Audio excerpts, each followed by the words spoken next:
Good morning to all of you. In the third part of tense, today we are going to study present continuous tense. As for example, you can see I have written here a sentence: I am writing a novel these days. In this kind of sentences, you use ing with the main verb as I have written in this sentence as in writing. Writing यहाँ पे जो शब्द लिखा हुआ है, ठीक है, इसके साथ आईएनजी लगा हुआ है। और ये आईएनजी जो होता है किसी मेन वर्ब के साथ जब आईएनजी लगा होता है तो वो एक तरीके से आपको इंडिकेट कर देता है कि ये जो टेंस है वो कॉन्टीन्यूअस टेंस है। ठीक है, वो बताता है कि कॉन्टीन्यूअस टेंस है, वो प्रेजेंट कॉन्टीन्यूअस टेंस है या पास्ट कॉन्टीन्यूअस है या फ्यूचर कॉन्टीन्यूअस टेंस है। That part will be depend on the helping verb. If you have used am then it is present continuous tense. आज हम लोग प्रेजेंट कॉन्टीन्यूअस टेंस पढ़ने वाले हैं, या प्रेजेंट कॉन्टीन्यूअस टेंस को ही हम लोग कहते हैं प्रेजेंट प्रोग्रेसिव टेंस। ठीक है, या फिर इसी को हम लोग कहते हैं प्रेजेंट इम्परफेक्ट टेंस भी कहते हैं। जैसे मैंने यहाँ पे एक छोटा सा एग्जांपल लिखा है आपको बस थोड़ा सा रिमाइंड करने के लिए कि प्रेजेंट कॉन्टीन्यूअस टेंस कैसे होता है, ये आपको पता है। जैसे लिखा है कि I am writing a novel these days. मैं आजकल क्या है, इन दिनों, दीज डेज का मतलब है इन दिनों, मैं इन दिनों क्या कर रहा हूँ, एक नोवेल लिख रहा हूँ।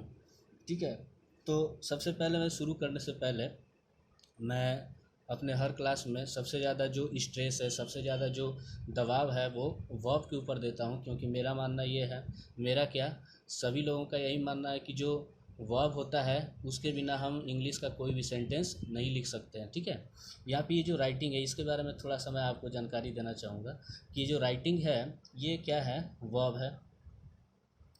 ठीक है, जैसा कि मैंने पहले भी डिस्कस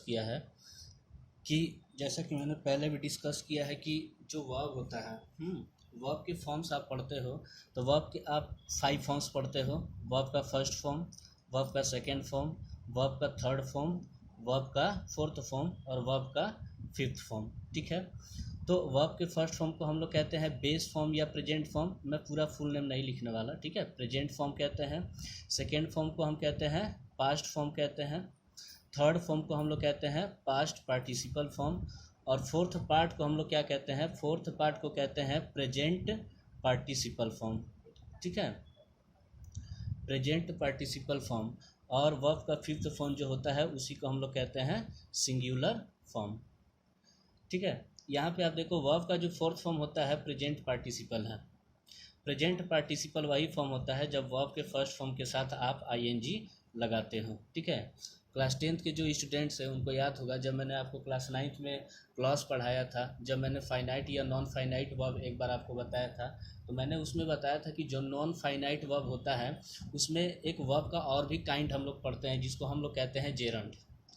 ठीक है, एक वर्ब का एक इन्फिनिटी टाइप है, नॉन फाइनाइट वर्ब है जेरंड, जिसका फॉर्मेशन बिल्कुल वर्ब का फर्स्ट फॉर्म प्लस आईएनजी होता है।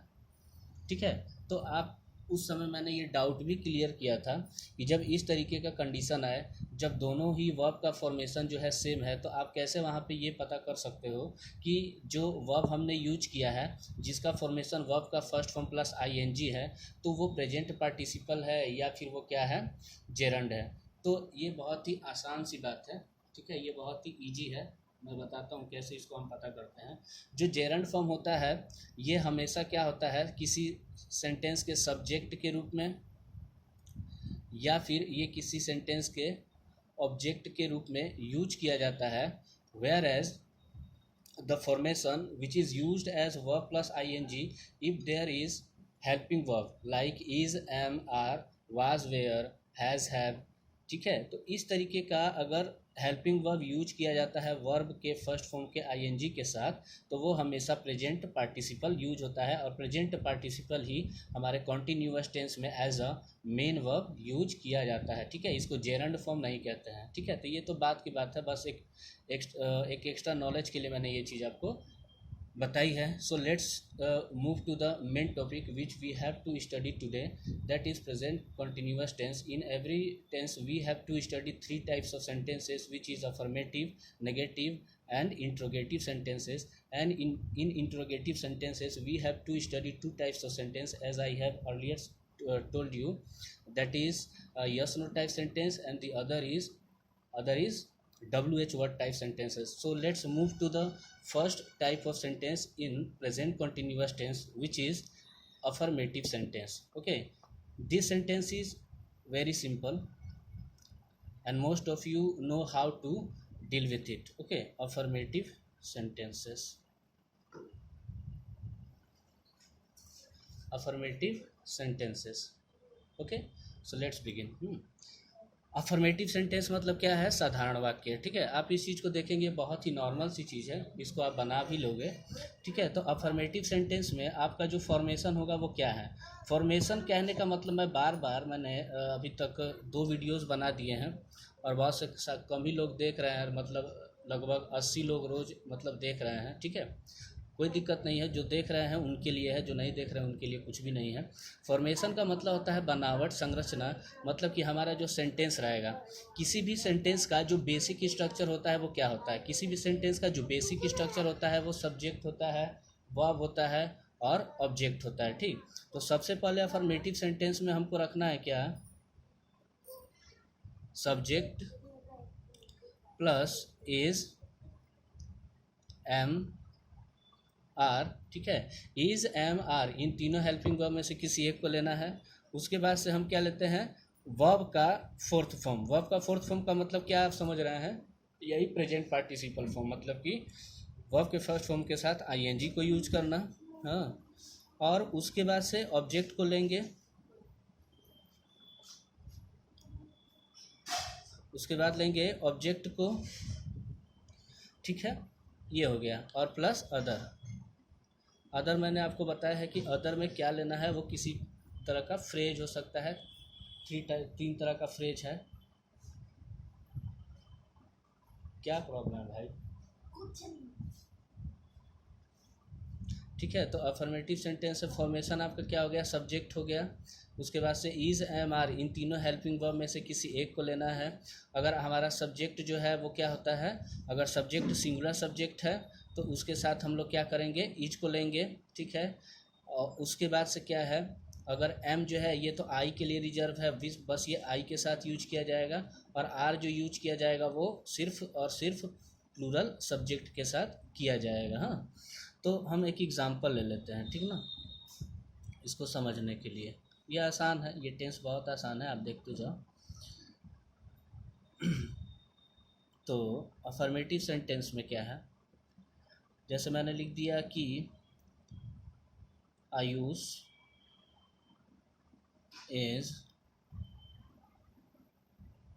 डूइंग हिज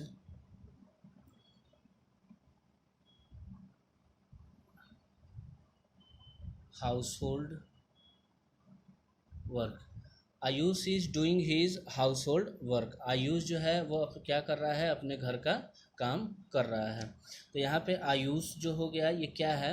सब्जेक्ट हो गया। और यहाँ पे सब्जेक्ट ये कैसा सब्जेक्ट है? ये है सिंगुलर सब्जेक्ट है। उसके बाद से इसके साथ हम, अगर हमारा सब्जेक्ट सिंगुलर है तो हमें किस टाइप का वर्ब लेना चाहिए? हमें लेना चाहिए सिंगुलर वर्ब भी लेना चाहिए, जो हमने यहाँ पे लिया है। उसके बाद से हमने डूइंग लिया है। ठीक है, मतलब कि वर्ब का फोर्थ फॉर्म।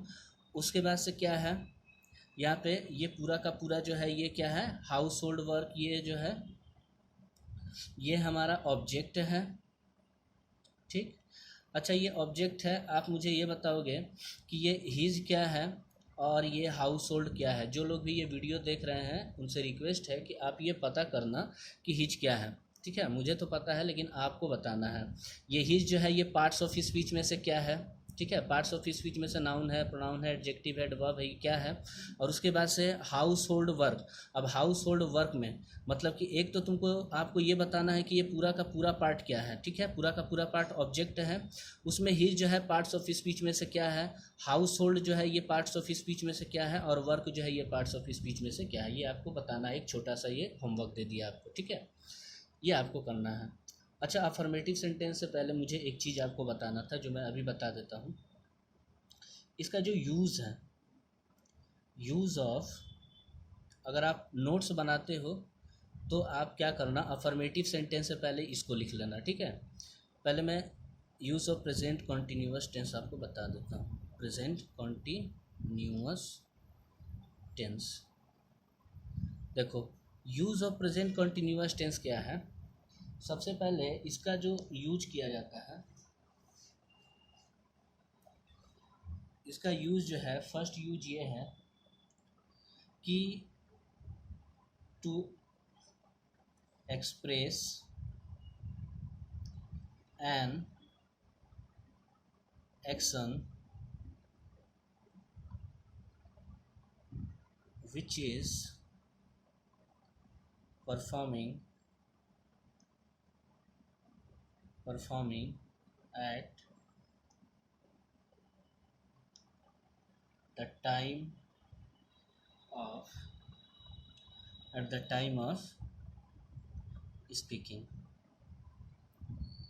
मतलब क्या हुआ कि प्रेजेंट कॉन्टिन्यूअस टेंस का मतलब ये होता है कि इसका यूज आपको तब करना है कि आप जब क्या करते हो कि बोलते समय ही, जब आप बोल रहे हो उसी समय कोई एक्शन किया जा रहा है, तो उस टाइप के एक्शन को हम क्या करते हैं, प्रेजेंट कॉन्टिन्यूअस की कैटेगरी में क्या करते हैं, कास्ट करते हैं, ठीक है, बनाते हैं। तो जैसे एक एग्ज़ाम्पल अगर लिया जाए, ठीक है, जैसे एग्ज़ाम्पल एक लेते हैं कि I am teaching you tense. ठीक, मैंने क्या लिखा है कि I am teaching you tense. तो इसका मतलब क्या है, इसका हिंदी क्या हो गया, इसका मीनिंग क्या है कि मैं तुम्हें टेंस पढ़ा रहा हूँ। मतलब क्या मैं इस वक्त पढ़ा रहा हूँ, जिस वक्त मैं ये बात बोल रहा हूँ उसी वक्त ये एक्शन क्या किया जा रहा है, परफॉर्म किया जा रहा है। तो इसको हम लोग क्या कहेंगे कि ये प्रेजेंट कॉन्टिन्यूअस टेंस है। मतलब कि ये एक ऐसा काम है, ये टीचिंग वाला जो एक्शन है ये ऐसा एक्शन है, इसका जो समय है, ये समय कब है, जब मैं बोल रहा हूँ, इसी वक्त ये एक्शन क्या किया जा रहा है, परफॉर्म किया जा रहा है। मतलब कि शॉर्ट में कहें तो क्या कि मतलब ऐसा एक्शन जो क्या है तब परफॉर्म किया जाता है जब बोला जा रहा है, बोलते समय ही जो एक्शन परफॉर्म किया जाता है उसको हम प्रेजेंट कॉन्टिन्यूअस टेंस में कास्ट करते हैं। ठीक ना। उसके बाद से दूसरा जो यूज है वो क्या है, दूसरा यूज ये है कि to denote an action, to denote an action which is likely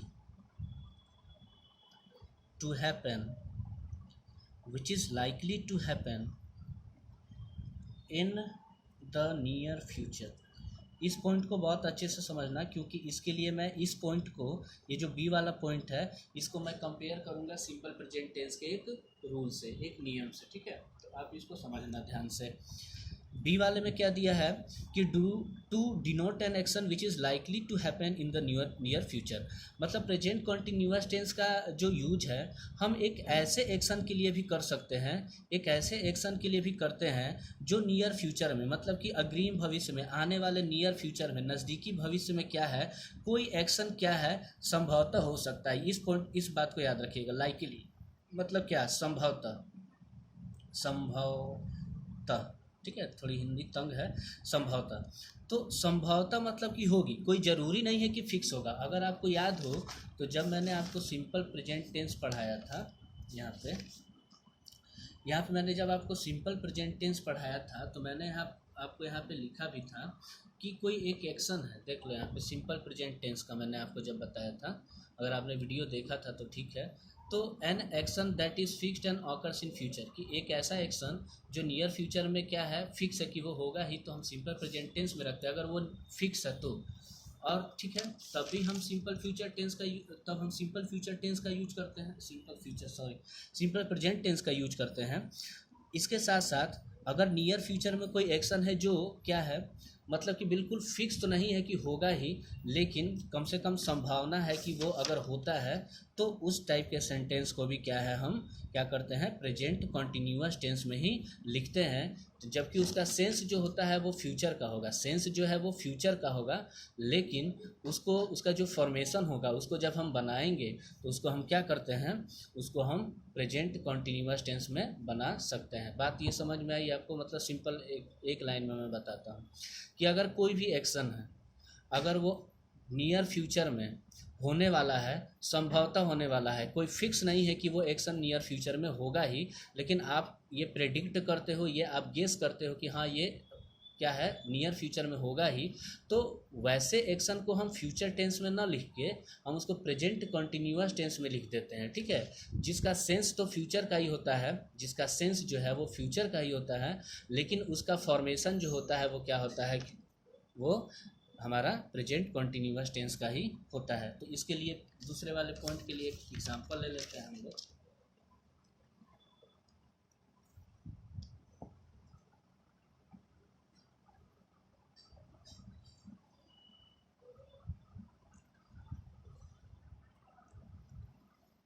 तो एक एग्जांपल हम इसमें ले लेते हैं।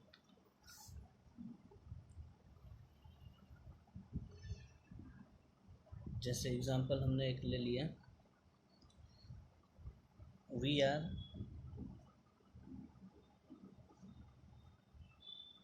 Going to the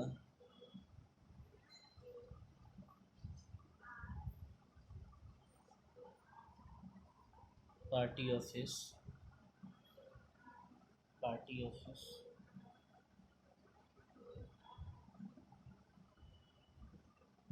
next Monday.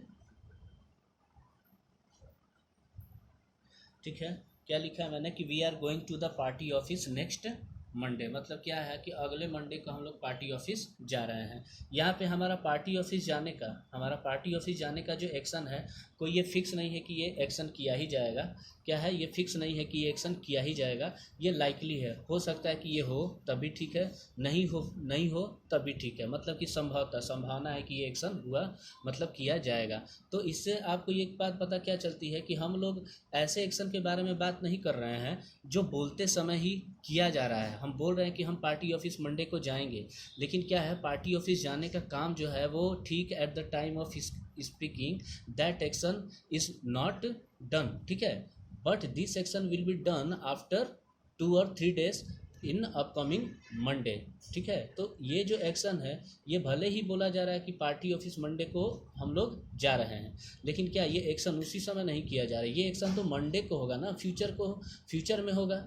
ठीक है, इसलिए हम लोग क्या करते हैं कि नियर फ्यूचर में भी अगर कोई एक्शन किया जा रहा है और वो क्या है, संभवतः होगा, ठीक है, तो हम उसके लिए प्रेजेंट कॉन्टिन्यूअस टेंस का यूज करते हैं। इसका सेंस भले ही फ्यूचर का है, लेकिन इसका जो फॉर्मेशन है वो कॉन्टिन्यूअस टेंस का है। ठीक है, ये चीज़ है। उसके बाद से अगला जो इसमें एक और चीज़ जान जाइए, अफर्मेटिव सेंटेंस मैंने आपको यहाँ पे बता दिया है। ठीक है, अफर्मेटिव सेंटेंस का जो फॉर्मेशन है ये आपने देख लिया होगा, इसको आप अच्छे से देख लोगे। सब्जेक्ट है, उसके बाद से is oblique am oblique are, verb का फोर्थ फॉर्म ऑब्जेक्ट और अदर पार्ट। वर्ब का फोर्थ फॉर्म का मतलब क्या है, प्रेजेंट पार्टिसिपल फॉर्म। अच्छा, उसके बाद से कुछ एडवर्ब्स, ठीक है, कुछ एडवर्ब्स है जो यूज किया जाएगा इसमें, जो आपको मतलब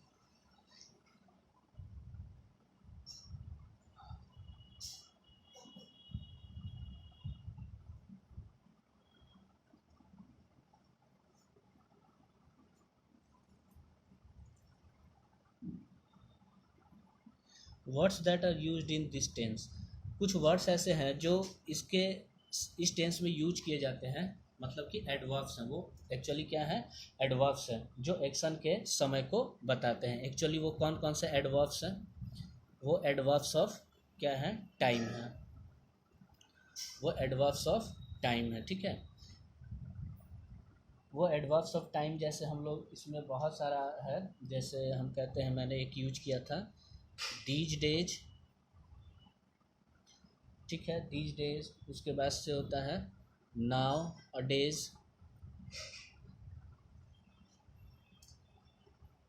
these days, now a days. उसके बाद से क्या क्या होता है, स्टील,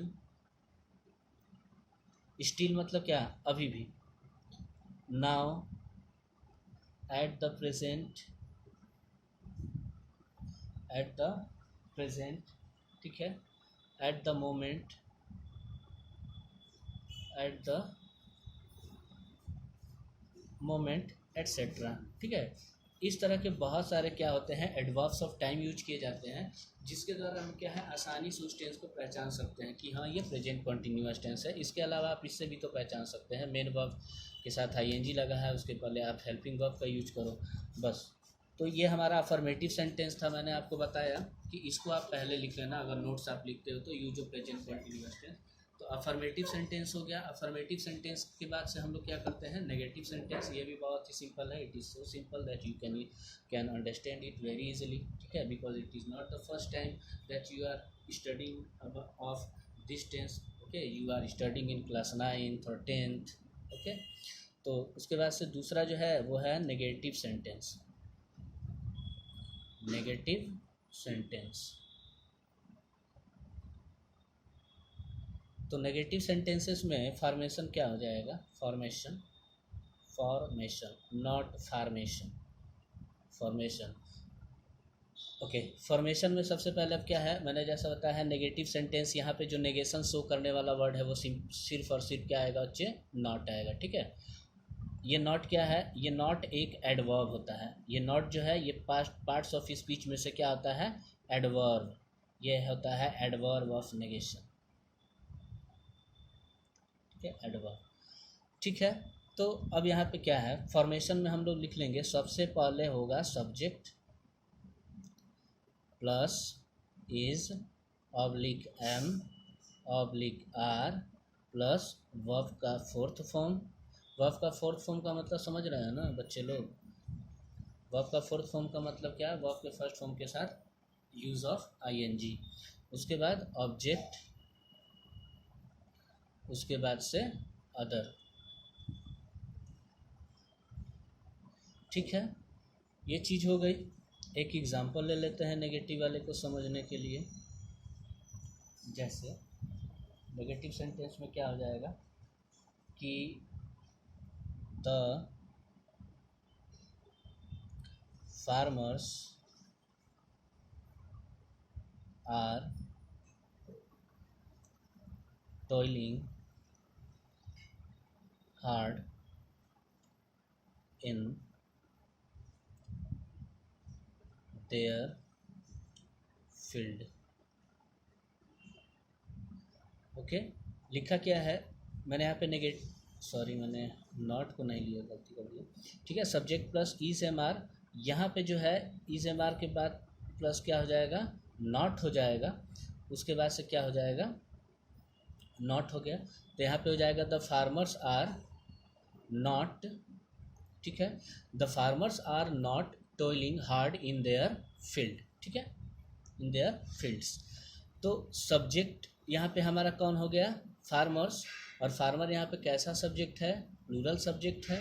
तो प्लूरल सब्जेक्ट रहेगा तो हमने यहाँ पे वर्ब को कैसा लेना है, यहाँ पे प्लूरल वर्ब भी लेना है, यहाँ पे हेल्पिंग वर्ब जो है ये प्लूरल में यूज किया जाएगा, ठीक है।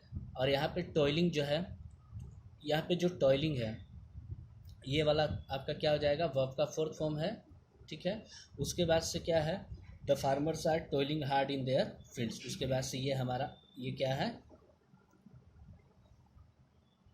ये हमारा अदर है, ठीक है, ऑब्जेक्ट नहीं है, अदर है, ठीक है, ये चीज़ हो गया। अच्छा, एक जैसे मैं यहाँ पे कह रहा हूँ कि प्लूरल वर्ब का इस्तेमाल हुआ, आप लोगों के मन में कहीं ये प्रश्न तो नहीं आ रहा है ना कि ये टॉयलिंग जो है, इससे पहले सिंपल प्रेजेंट टेंस में मैंने मेन वर्ब को क्या कर रहा था, मैं प्लूरल सब्जेक्ट प्लूरल वर्ब या सिंगुलर वर्ब कह रहा था। तो ऐसा आप मत समझिएगा, क्योंकि जो ये वाला है, ये टॉयलिंग जो दिया गया है, मतलब कि वर्ब का जो फोर्थ फॉर्म होता है, इसका कोई सिंगुलर फॉर्म या प्लूरल फॉर्म नहीं होता, ये खुद ही अपने आप में एक फॉर्म है, वर्ब का फोर्थ फॉर्म, ठीक है। चलो, इसमें आपको डाउट नहीं होना चाहिए। तो ये आपका है नेगेटिव सेंटेंस है। एक और एग्जांपल ले लेते हैं कोई अच्छा सा, ठीक है। जैसे मैं कहता हूँ कि we all the boys of 9 and 10th, 9th and 10th are are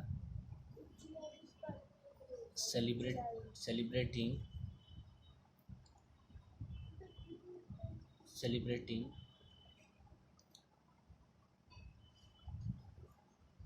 Gandhi Jayanti